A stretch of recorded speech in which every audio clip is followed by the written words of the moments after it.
உமக்கு மேல் ஒருவரும் இல்லையே, எல்லோருக்கும் மேலாக உயர்ந்தவர், உமக்கு மேல் ஒருவரும் இல்லையே. அல்லேலூயா அல்லேலூயா அல்லேலூயா ஆமென். அல்லேலூயா அல்லேலூயா அல்லேலூயா ஆமென்.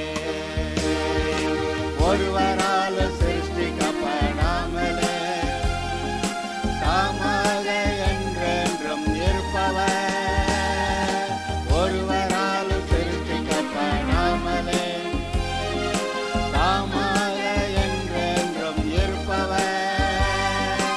அல்லேலூயா அல்லேலூயா அல்லேலூயா.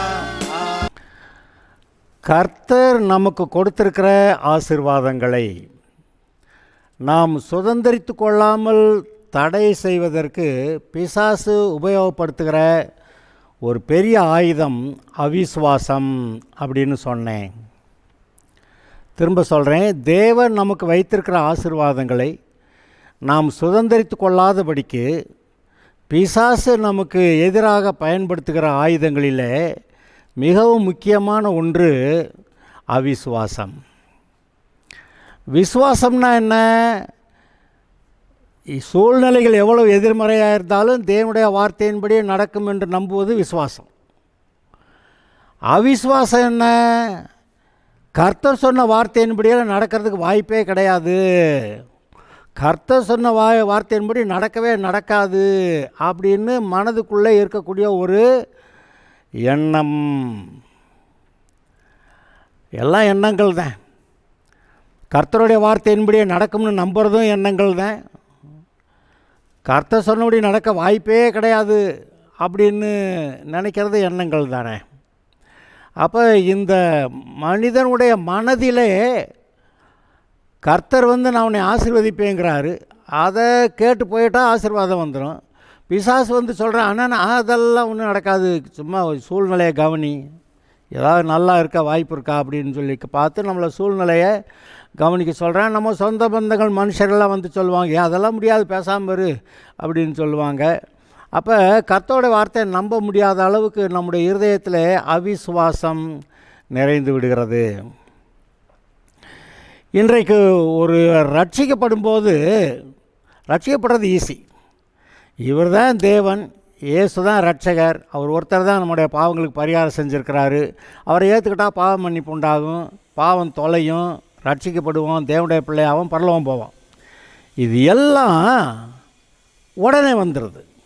ரட்சிக்கப்பட்ட உடனேயே பாவம் மன்னிக்கப்பட்டது, நான் இப்போ பரலோகம் போயிடுவேன் அப்படிங்கிற எண்ணமெல்லாம் உடனே வந்துடுது.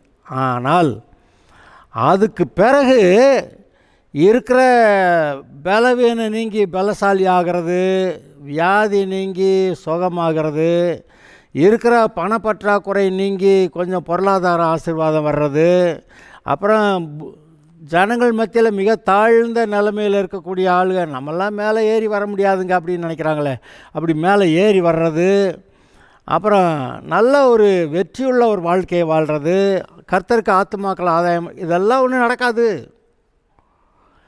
ஏதோ வாழ்க்கையை ஓட்டிகிட்டு போவோம், கர்த்தருடைய பிள்ளையாக இருப்போம், போய்கிட்டே இருப்போம், போகிற அன்றைக்கி பரலோகத்துக்கு போய்க்கலாம் அப்படிங்கிற எண்ணத்தோட அநேக விசுவாசிகள் வாழ்கிறார்கள்.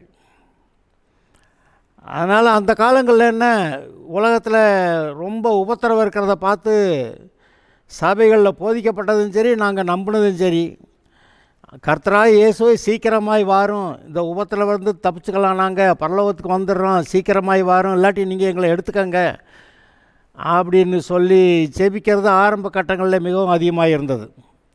ஆனால் ஒரு நேரம் வரும்போது சில காரியங்கள் வெளிப்பட்டன. இன்றைக்கு இப்பொழுது பரலோக ராஜ்யம் நம்முடைய இருதயத்தில் கொடுக்கப்பட்டிருக்கிறது. பரலோகம் அங்கே இருக்குது, ஆனால் பரலோகத்தின் ராஜ்யம் அவருடைய ஆளுகை இங்கே நமக்குள்ளே இருக்கிறது. அதான் பரலோக ராஜ்யம் பிரத்யட்சமாய் வராது, அது உங்களுக்குள் இருக்கிறதே அப்படின்னு இயேசு சொல்கிறாரு.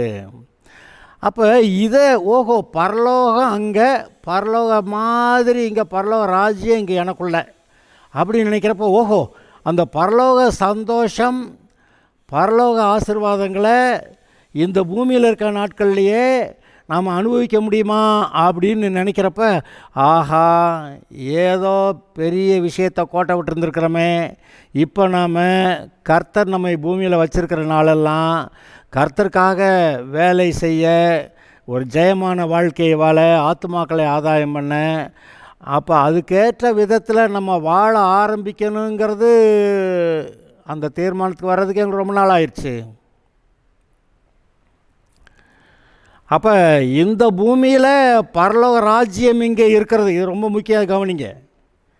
பரலோகம் அங்கே இருக்குது, பரலோக ராஜ்யம் இங்கே உங்களுக்குள்ளே இருக்கிறது. பரலோக ராஜ்யம் என்னது? அது நீதியும் சமாதானமும் பரிசுத்த ஆவியினால் உண்டாகும் சந்தோஷமாக இருக்கிறது. உங்கள் இருதயத்தில் பரலோக ராஜ்யம் இருக்குதுங்கிறதுக்கு எது அடையாளம்? நீங்கள் நீதிமானாக இருக்கீங்கன்னு. நீதியும் பரிசுத்தமும், நாங்கள் இயேசுவால் கழுவப்பட்டு பரிசுத்தமாக்கப்பட்டிருக்கிறோம் அப்படிங்கிற உணர்வு. அப்புறம் பரிசுத்த ஆவியினால் உண்டாக சந்தோஷம், ஸ்தோத்திரம், கர்த்தனை ரட்சித்தார், அல்லேலூயா அப்படின்னு சொல்லி பரிசுத்த ஆவியால் உண்டாகிற சந்தோஷம் இருக்கே, இதுதான் நீதிமான் என்கிற உணர்வு, பரிசுத்தமாக இருக்கிறோம் என்ற உணர்வு. நாம் பரிசுத்த ஆவியினால் உண்டாகிற சந்தோஷம், தேவனை பற்றி, ரட்சிப்பை பற்றி, அதை பற்றி உண்டாகிற சந்தோஷம், அதுதான் பரலோக ராஜ்யம் என்று பைபிள் சொல்லுகிறது. பரலோக ராஜ்யமானது புசிப்பும் குடிப்பும் அல்ல, அது நீதியும் சமாதானமும் பரிசுத்த ஆவியில் உண்டாகிற சந்தோஷம். சமாதானமாக அது சொல்கிறாரு, என்னுடைய சமாதானத்தை உனக்கு வைத்து போகிறேன். இந்த உலகம் கொடுக்குற மாதிரி சமாதானத்தை இல்லை, என்னுடைய சமாதானத்தை உனக்கு வைத்து போகிறேன் அப்படிங்கிறாரு. அப்போ நீதி, சமாதானம், பரிசுத்த ஆவியினால் உண்டாகிற சந்தோஷம், 10வது பரிசுத்தம் எல்லாம் அவர் கொடுத்துருக்கார், அவர் மகிமையெல்லாம் கொடுத்துருக்கிறார். ஆக இப்படியாக அவர் கொடுத்திருக்கிற இந்த பரலோக ராஜ்யம், நீங்கள் மத்தேயு சுவிசேஷம் வாசிங்கன்னா அநேக இடங்களில் பரலோக ராஜ்யம் அல்லது தேவனுடைய ராஜ்யம் அப்படின்னு சொல்லியிருக்கோம். பரலோகம் அங்கே இருக்குது, மறுபடியும் சொல்கிறேன், பரலோகம் அங்கே இருக்குது, ஆனால் அவருடைய ராஜ்யம் இங்கே இருக்குது. எங்கே உலகத்தில் இருக்க எல்லா மனுஷர்கிட்டையும் இருக்கா? இல்லை. ரட்சிக்கப்பட்டவர்களுடைய இருதயத்தில் மாத்திரம் பரலோக ராஜ்யம் இருக்கிறது. திரும்ப சொல்கிறேன், உலகத்தில் இருக்க எல்லாருடைய மனதிலும் அங்கே பாவம் இருக்கிறது, அங்கே சாபம் இருக்கிறது, அங்கே மற்ற எல்லா தீய ஆவிகள்லாம் கிரியை செய்கிறதெல்லாம் இருக்குது. ஆனால் ரட்சிக்கப்பட்டவர்களுடைய இருதயத்தில் மாத்திரம் ரட்சிப்பு இருக்கிறது, சமாதானம், சந்தோஷம், நீதி நிறைந்ததாய் பரலோக ராஜ்யம் விசுவாசிகளுடைய இருதயத்தில் இருக்கிறது. இப்போ நீங்கள் சந்தோஷமாக இருக்கிறதுக்கு இப்போ உடனே பரலோகம் போனால் தான் ஆச்சு அப்படியெல்லாம் கிடையாது. பரலோகம் போகிறது சந்தோஷம்தான், அதுக்குன்னு ஒரு நேரம் போகலாம். ஆனால் பரலோக சந்தோஷம் இங்கேயே இருக்கே, இங்கேயே இருக்கிறதே. ஏன் நாம் அதை அனுபவிக்கவில்லை? அனுபவிக்கணும். பரலோக ராஜ்யம் நீதியும், பரலோக ராஜ்யமானது புசிப்பு குடிப்பும் அல்ல, அது நீதியும் சமாதானமும் பரிசுத்த ஆவியினால் உண்டாகும் சந்தோஷமாக இருக்குது. அப்போ சமாதானமான மனசு, நீதிமான் என்ற உணர்வு, பரிசுத்த ஆவியால் உண்டாகிற சந்தோஷம், இதெல்லாம் பரிசுத்த கர்த்தர் நம்ம கொடுத்துருக்கிறாரு. இதை அனுபவிக்கணும். நம்ம ஏதாவது ஒரு அது எது தப்பு பண்ணிட்டோம்னு சொன்னால், ஐயோ அப்படி பண்ணிட்டோமா அப்படி பண்ணிட்டோமா நம்ம பாவிடா அப்படின்னு சொல்லி அந்த பரலோக ராஜ்யத்தின் சந்தோஷத்தை அனுபவிக்க முடியாதபடி பிசாசு நம்ம மனதை கெடுக்கிறான். நீ பாவிதான்றான், நீ செஞ்ச காரியத்தெல்லாம் பாருங்கிறான். ஆனால் அதெல்லாம் கர்த்தர் மன்னிச்சிட்டாரு, உங்களை தன்னுடைய ரத்தத்தால் உங்களை கழுவிட்டார், உங்களை புது சிருஷ்டி ஆக்கிட்டார். அவர் கொடுக்குற நீதி, அவர் கொடுக்குற சமாதானம், அவர் கொடுக்குற பரிசுத்தம், அவர் கொடுக்குற மகிமை எல்லாத்தையும் ஏற்றுக்கிட்டு தேவனுடைய பிள்ளை இங்கே இரு, நான் கூட இருக்கிறேன் அப்படின்றாரு. பரிசுத்த ஆவியில் உண்டாகிற சந்தோஷம், பரிசுத்த ஆவியில் நிறையிறவங்களுக்கு தெரியும் அவர் எவ்வளவு சந்தோஷம்னு. பரிசுத்த ஆவியில் நிரம்ப நிரம்ப நிரம்ப அவ்வளோ சந்தோஷமாக இருக்கிறது அல்லவா. அந்த பரிசுத்த ஆவியினால் உண்டாகிற சந்தோஷம் அது எவ்வளவு முக்கியமானது என்று பாருங்கள். இப்போ ரட்சிக்கப்பட்டவொடனே பரலோகம் போயிடலாம், நல்லது. ஆனால் அங்கே போயிட்டால் இங்கே கர்த்தர் வச்சிருக்கிற வேலையை செய்ய முடியாது. அதனால் நீங்கள் கொஞ்ச நாளைக்கு இங்கே இருந்து பரிசுத்த ஆவியில் நிறைந்த வாழ்க்கையை வாழ்ந்து, அதாவது பரலோக ராஜ்யம் உங்களுக்குள்ள நீங்கள் அனுபவிப்பீங்க.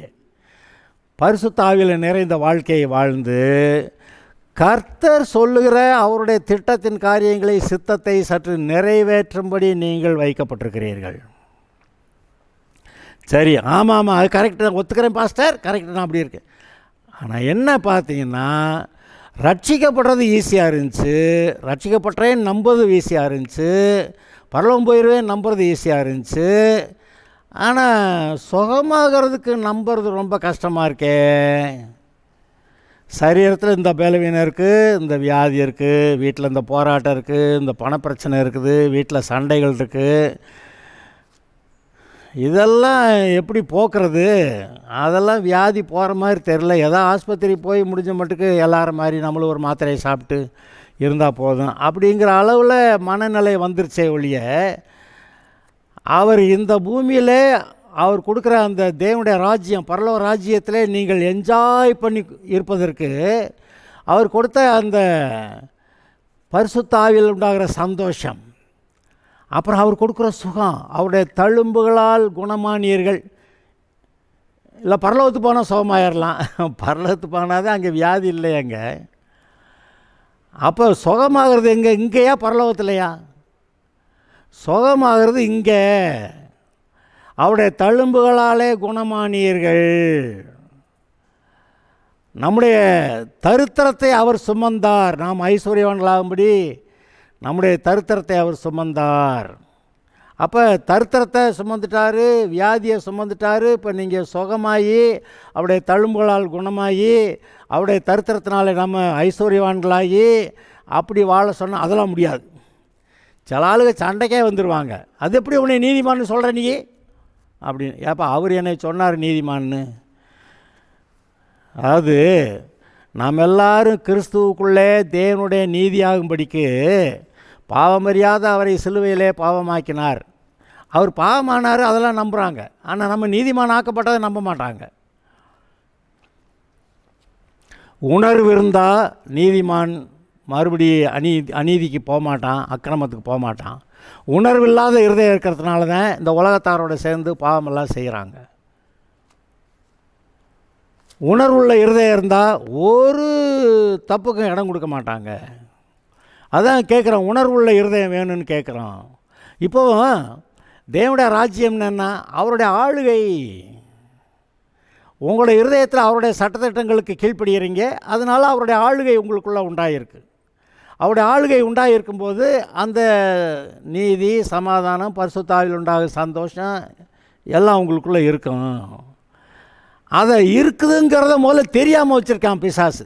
இப்படி ஒரு ஆசீர்வாதமான ஜெயமான வாழ்க்கை நமக்கு இருக்குதுங்கிறதே விசுவாசிகளுக்கு தெரியாத அளவில் அப்படி குருட்டாட்டத்தில் வச்சுருக்கிறான்.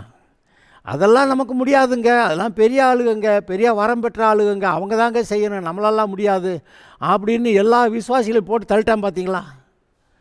யாராவது வரம் பெற்ற ஊழியக்காரர்கள் வந்து எங்கேயோ பேசுகிறாங்கன்னா அங்கே ஓடுவாங்க. ஆனால் அந்த வரம் உங்களுக்குள்ளே இருக்குதுங்கிறது எப்படி தெரியாமல் போச்சு? ஏங்க நீங்கள் பரிசுத்த ஆவியை பெற்றவர்கள் தானே, பரிசுத்த ஆவியானவருடைய வரங்கள் தானே அந்த 9 வரங்களும். நம்ம வரமா? இல்லையே, அது பரிசுத்த ஆவியின் வரங்கள் தானே. நீங்கள் பரிசுத்த ஆவியில் நிரம்பினா பரிசுத்த ஆவியின் வரங்கள் உங்களுக்குள்ளே செயல்படுமே. அப்போ பரிசுத்த ஆவியில் நிரம்புறது வேலையை பார்க்கணுமே ஒழிய மற்ற இது முடியாது அது முடியாது அதை கேட்டால் சொல்கிறாரு. இயேசுவை ஏற்றுக்கிட்டா இயேசுவே வந்து உங்களை பரிசுத்த ஆவியினாலும் அக்கினியாலும் ஞானஸ்நானம் பண்ணுவார் அப்படி எழுதியிருக்குல்ல. அப்போ ஏதோ செத்தா பரலோகம் போயிடலாம் அப்படிங்கிறது மட்டும் இல்லை, இங்கே பரலோக ராஜ்யம் இங்கே இருக்கிறது. இங்கே நாம் ஏதோ செய்ய முடியும். எதை செய்யலாம்? அவருடைய வாக்கு தத்தங்களின்படி நாம் முன்னேறலாம். அவருடைய தழும்புகளாலே குணமானியர்கள் சோமாயிருவீங்க. அங்கே துன்மார்க்கருடைய ஆலோசனையின்படி நடவாமல், பாவியுடைய வழியில் நில்லாமல், பரியாசக்காரர் உட்காரும் இடத்தில் உட்காராமல், கர்த்தருடைய வேதத்திலே பிரியமாயிருந்து இரவும் பகலே தியானமாயிருக்கிற மனுஷன் பாக்கியவான். அவன் நேர்கால்களின் ஓரமாய் நடப்பட்டு தன் காலத்தில் தன் கனியை தந்து இலையுதிராதிருக்கிற மரத்தை போல இருப்பான். அதுக்கப்புறம் கவனிங்க, அவன் செய்வதெல்லாம் வாய்க்கும். நீங்கள் ஒரு தொழில் ஆரம்பித்தா நல்லாயிருக்கும். நீங்கள் நீர்க்கால்களின் ஓரமாய் நடப்பட்ட மரம் போல நல்ல கனி தந்து அதனதன் காலத்தில் கனி தருகிறவர்களாக இருப்பீர்கள். உன் மனைவி உன் வீட்டோரங்களில் கனி தரும் திராட்சை கொடியை போல இருப்பாள். உன் பிள்ளைகள் உன் பந்தியை சுற்றிலும் ஒலிவ மர கன்றுகளைப் போல இருப்பார்கள். அப்படி தானே சொல்லி வச்சுருக்கிறாரு. அது அப்படி இருக்குதுன்றார். நம்ம என்ன சொல்கிறோம், அது எப்படி நடக்கும்ன்றோம். அவர் சொல்கிறார் அப்படி தான் இருக்குங்கிறார். நான் சொல்கிற மாதிரி தான் இருக்கும். இந்த வாக்கு தத்தங்கள் நான் சொல்லியிருக்கேன். அவன் செய்வதெல்லாம் வாய்க்கும். நீர்க்கால்களின் ஓரப்பட்ட மரம் போல இருப்பான், கனி கொடுப்பான் அப்படின்றாரு. உன் குடும்பம் ஆசீர்வதிக்கப்பட்டிருக்கும். உன் பிள்ளைகள் இப்படி ஆசீர்வதிக்கப்பட்டிருப்பார்கள். உன் பிள்ளைகள் கர்த்தரால் போதிக்கப்பட்டிருப்பார்கள். அவருடைய சமாதானம் பெரிதாக இருக்கும். அப்படியெல்லாம் சொல்ல வர்றாரு. அதெல்லாம் அவ்வளவு அவர் சொல்கிறார். அதெல்லாம் எங்கே தெரியுது? உங்கள் மனசுக்குள்ளே தெரியுது. வெளியில் என்ன தெரியுது? அதெல்லாம் ஒன்றும் நடக்காது. மனசுக்குள்ளே தெரியுது கர்த்தர் இப்படி ஆசீர்வாதம்லாம் வச்சுருக்காருன்னு. வெளியே பார்த்தோன்னே அதெல்லாம் நடக்க வாய்ப்பே இல்லை. அப்போ இங்கே பாருங்கள், தேவனுடைய ராஜ்யம் எங்கே இருக்குது? உலகத்தில் இருக்கிற ரட்சிக்கப்படாத மனுஷன்ட்டையா? இல்லை, ரட்சிக்கப்பட்டவர்களுடைய இருதயத்தில் தான் தேவனுடைய ராஜ்யம் இருக்குது. அப்போ ரட்சிக்கப்பட்டவர்களுடைய இருதயத்தில் தான் அவர் வைத்திருக்கிற ஆசீர்வாதங்கள் எல்லாம் என்னென்னு தெரியுது. ஆசீர்வாதங்கள் இவ்வளவு இருக்குதுன்னு தெரியுது. ஆனால் வெளியில் பார்த்தா இப்படி எதிர்பார்க்க ஒன்றும் நடக்காது. அப்போ தேவன் கொடுக்குற வாக்கு தத்தங்கள் ஆசீர்வாதங்கள் எங்கே தெரியும்? மனசுக்குள்ள. அதனால தான் கர்த்தர் சொன்னார், உன் இருதயத்தை எல்லா காவலோடும் காத்துக்கொள், ஏன்னா அதுக்குள்ளே இருந்து தான் ஜீவ ஊற்று புறப்படும். நான் அதை வாசிக்கிறேன். நீதிமொழிகள் 4வது அதிகாரத்தில் நான் அந்த வசனத்தை வாசிக்கிறேன். நீதிமொழிகள் 4.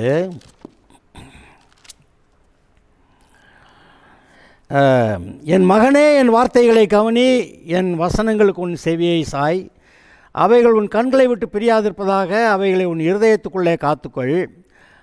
அவைகளை கண்டுபிடிக்கிறவர்களுக்கு எது? அவருடைய வார்த்தையை. அவர் நமக்கு என்ன வார்த்தை வச்சிருக்கிறாருன்னு கண்டுபிடிக்கிறவர்களுக்கு அவைகள் ஜீவனும் அவர்கள் உடலுக்கெல்லாம் ஆரோக்கியமாம், சரீரத்துக்கு ஆரோக்கியமாம். அதனால் எல்லா காவலோடு உன் இருதயத்தை காத்துக்கொள், ஏனென்றால் அதற்குள்ளேருந்து தான் ஜீவ ஊற்று ஆசீர்வாதமெல்லாம் வரும்.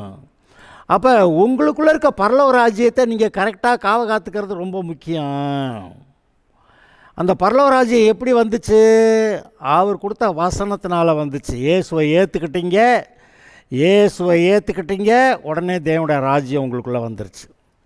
அது எப்படியெல்லாம் வாழலான்னு சொல்லுது.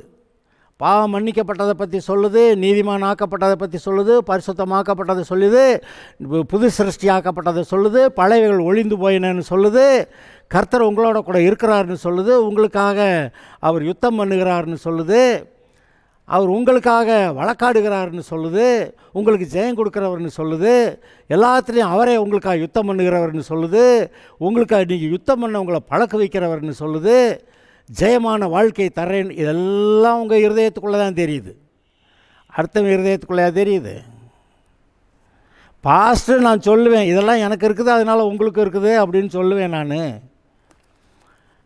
அதாவது நம்முடைய எல்லாருடைய இருதயத்திலும் இதை கொடுத்துருக்கிறார்ல, அதை நீங்கள் ஒரு வேளை நினச்சி பார்க்காம இருக்கலாம். நான் அதை நினைக்க சொல்கிறேன்.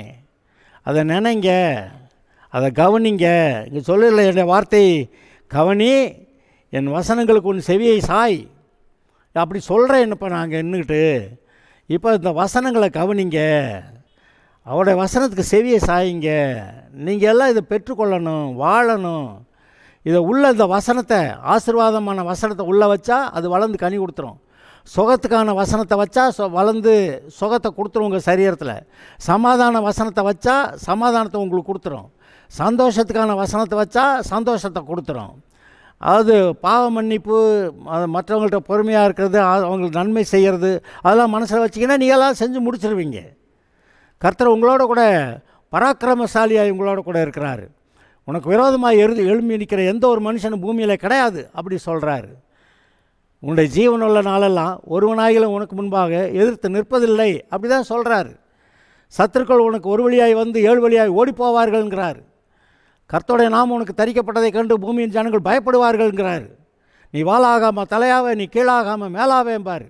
நீ கடன் வாங்குவதில் அநேக ஜாதிகள் கடன் கொடுப்பாய்ங்கிறார். நீ வீட்டில் ஆசீர்வதிக்கப்பட்டிருப்ப, நீ வெளியிலையும் ஆசீர்வதிக்கப்பட்டிருப்ப, போகையிலையும் ஆசீர்வதிக்கப்பட்டிருப்ப, வருகையிலையும் ஆசீர்வதிக்கப்பட்டிருப்ப, அப்படியெல்லாம் சொல்கிறாரு. அது எல்லாம் நம்முடைய மனதுக்குள்ளே தெரிகிறது. எல்லாம் உங்களுடைய மனதுக்குள்ளே, உங்களுக்குள்ளே, உங்களுடைய இருதயத்தில் இருக்கிற பரலோக ராஜ்யத்துக்குள்ளே அது எல்லாம் தெரிகிறது. ஆனால் வெளியே பார்த்தா அதெல்லாம் நடக்கிறதுக்கு நிறைவேறதுக்கு வழியே கிடையாது. கொரோனா வந்துருச்சு, எல்லாருக்கும் வந்து போல் எல்லாத்துக்கும் நமக்கு தானே வருது அப்படின்ற அந்த நினப்பு மேலில். அது என்ன, அது பொய், பிசாசு கொடுக்குற பொய். ஏங்க கொரோனாவில் வந்த ஒரு பாட்டு நீங்கள் இன்னும் உயிரோட தானே இருக்கீங்க. அதான் ஒரு ஆள் சொன்னாராம், அப்படியே செத்தா பரலோகம் தானே போவீங்க, தைரியமாக இருங்க. அப்போ இந்த தைரியம் ரொம்ப முக்கியம். தைரியம் இருந்தால் கொரோனாவே மேற்கொண்டுடலாம். இன்னும் அடுத்து கொரோனா வரும்னு சொல்லிக்கிட்டு இருக்கிறாங்க, வர்றப்ப பார்த்துக்கலாம். சரி, ஆக வெளியில் இருக்க சூழ்நிலையில் நம்ம மேற்கொள்ள முடியாதுங்கிற ஒரு எண்ணத்தை பிசாசு விதைக்கிறான். கர்த்தர் சொல்கிறாரு, நீ இப்படியெல்லாம் பெரிய ஆளாக இருக்கலான்னு சொல்கிறாரு. ஆனால் பிசாசு சொல்கிறான், அதெல்லாம் ஒன்றும் முடியாது அப்படிங்கிறான். என் பிள்ளைகளுக்கு படிப்பே வரமாட்டேங்குது. ஆமாம், இதுக்கு கணக்கு வராது, இதுக்கு இங்கிலீஷ் வராது, வராதுன்னு சொல்லிட்டான்ல, அது நீங்கள் நம்புறீங்கல்ல, வராது. ஏன்னா அது நம்புறபடி ஆகிறது. நம்முடைய விசுவாசத்தின்படி நமக்கு சகலம் ஆகட்டும் என்று கர்த்தர் சொல்லியிருக்கிறார். அப்போ நீங்கள் விசுவாசிக்க கொடுமானால் உங்களால் கூடாத காரியம் ஒன்றுமில்லை என்று சொல்லியிருக்கிறார். இப்போ எதை நம்புறது? கர்த்தருடைய வார்த்தையை நம்பினா அது மாதிரி ஆகும். பிசாசு இந்த உலகம் சொல்கிற வார்த்தையை நம்பினா அப்புறம் அது மாதிரி ஆயிரும். இப்போ உள்ள பெரிய ஸ்ட்ரகிள், ஒரு பெரிய போராட்டம். அது பெரிய போராட்டம்லாம் சொல்ல முடியாது. பிசாசு சொல்கிறேன் இதுதான் நடக்கும், போ, இதுக்கு மேலே விளங்காது அப்படின்னு நான் சொல்கிறேன். நம்ம ஆளுங்க பூரா அதை நம்புகிறாங்க.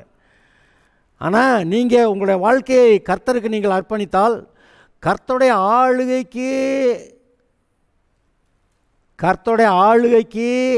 நீங்கள் உங்களை ஒப்புவித்தா ரட்சிக்கப்பட்டீங்க. ஆனால் கர்த்தருடைய ஆளுகைக்கு ஒப்பு கொடுக்கறதுன்னு ஒன்று இருக்குது. கர்த்தருடைய ஆளுகைக்கு எப்படி ஒப்பு கொடுக்கலாம்? அவருடைய கற்பனைகளின்படி நாம் செய்வது.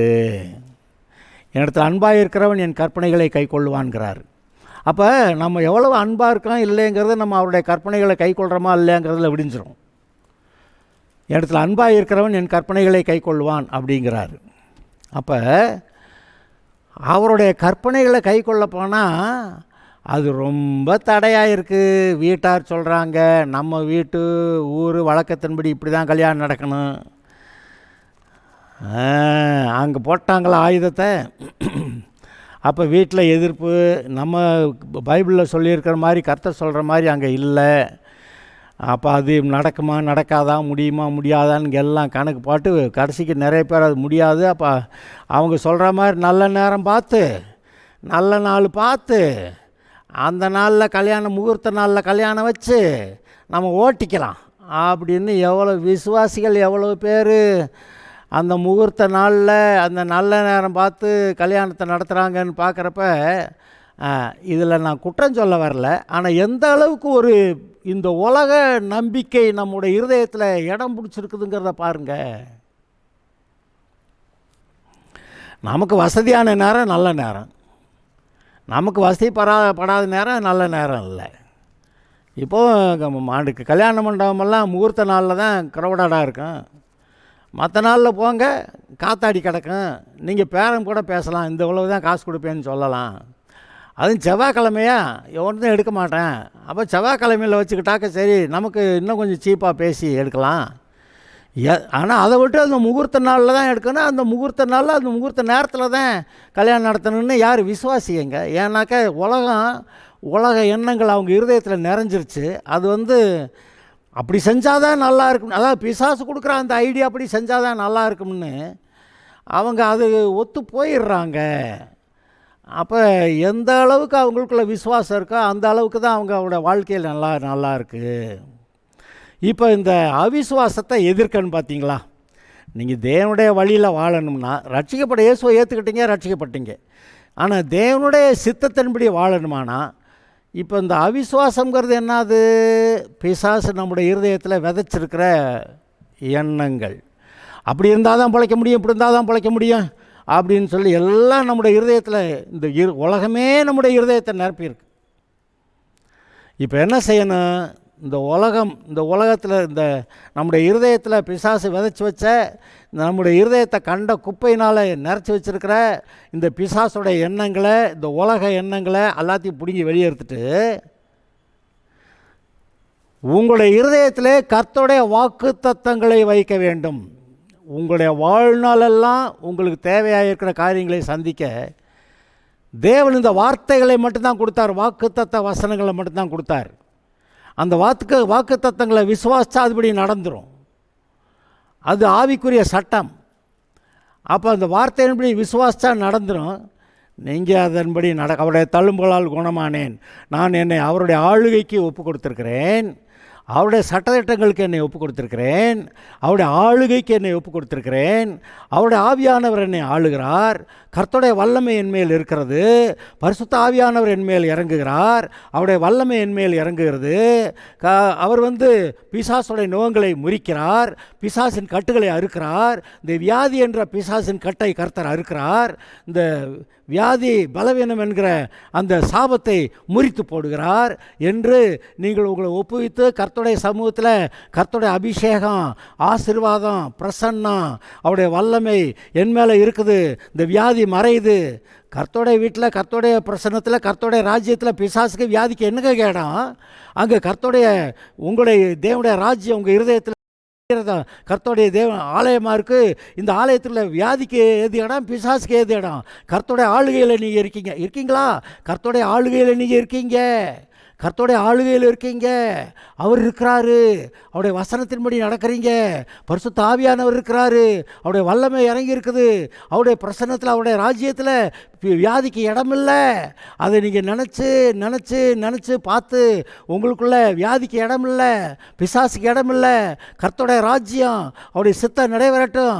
நான் சுகமானேன், அவருடைய தழும்புகளால் சுகமானேன் அப்படி எழுதியிருக்கு. நான் அதை நம்புகிறேன், அவருடைய வார்த்தையை நம்புகிறேன். இந்த உலகத்து வார்த்தையை காட்டிலும் கர்த்தருடைய வார்த்தையை நம்புகிறேன். என் சரீரம் அந்த பலவீனமாக வியாதி இருக்குது, வயிற்று வலி இருக்குதுன்னு தெரிஞ்சாலும் அதுக்கு மேலாக நான் கர்த்தருடைய வார்த்தையை, அவருடைய தழும்புகளால் குணமானி இருக்கிறத அதை நம்புகிறேன்.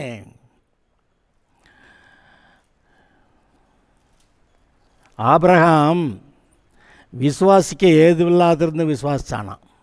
என்னவா, சரீரம் செத்து போச்சு, சாராளுடைய கற்பம் செத்து போச்சு, பிள்ளை எப்படி பத்துக்கிறது?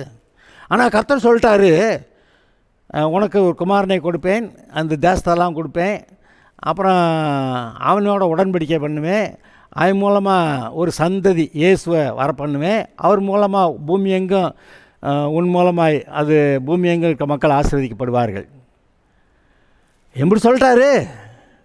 அம்புட்டும் ஞாபகம் வருது. இப்போ அவனுக்கு வயசு போச்சு, சரீரம் செத்து போச்சு, சாராவுடைய கற்பம் செத்து போச்சு, பிள்ளை பத்துக்க வழி இல்லை, இது உலக பிரகாரமான ரீதியில் பிள்ளை பத்துக்க வாய்ப்பே கிடையாது. ஆனால் அவர் சொல்லிட்டாரா, அதை நம்புகிறேன். நான் சரீரம் அப்படி இருக்கா, இதை நான் கண்டுக்க போகிறதில்ல. சாரோடைய சரீரம் அப்படி கற்பம் செத்து போச்சு, அதையும் கண்டுக்க போகிறதில்ல. கர்த்தர் சொன்னதை மட்டும் நான் பார்க்குறேன். ஆஹா, இவர் சொன்னதை செய்கிறவர், அதனால் எனக்கு பிள்ளை உண்டாயிருக்கும். அவரை கேட்டால் வாலிபம் திரும்பி வருதுன்றார். அப்படி தான் வாலிபம் திரும்பி வந்துருச்சு.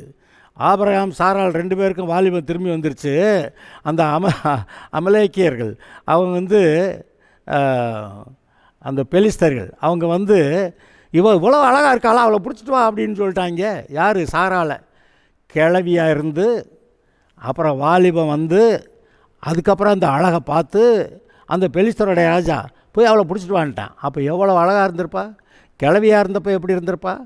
அப்புறம் வாலிப வயது திருமணப்போ எப்படி இருந்திருப்பா? அதை பாருங்கள்.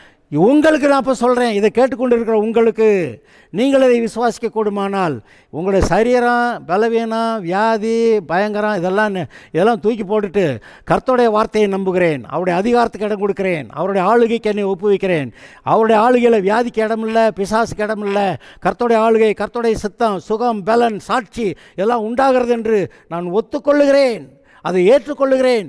அந்த விரோதமாக இருக்கிற அந்த அவிசுவாச எண்ணங்களை நிராகரிக்கிறேன், வியாதியை நிராகரிக்கிறேன், பிசாசை நிராகரிக்கிறேன் அப்படியெல்லாம் சொல்லி அதை நீக்கி, கர்த்தாவே உம்முடைய சுகத்துக்கு, உம்முடைய அதிகாரத்துக்கு என்னை ஒப்புவிக்கிறேன், இயேசுவின் நாமத்தில் சுகம் உண்டாயிருக்க கடவுது அப்படின்னு நீங்கள் சொல்ல சுகம் உண்டாயிருக்கும், பலன் உண்டாயிருக்க கடவுள் சொல்ல பலன் உண்டாயிருக்கும், அபிஷேகம் உண்டாயிருக்க கடவுள் சொல்ல அபிஷேகம் உண்டாயிருக்கும், அபிஷேகம் நுகத்தை முறிக்கும். அல்லேலூயா, அல்லேலூயா சொல்லலாமா? கரெக்ட் தானா? எல்லாருமே சேர்ந்து ஒரு அல்லேலூயா சொல்லலாமா? Okay, God bless you.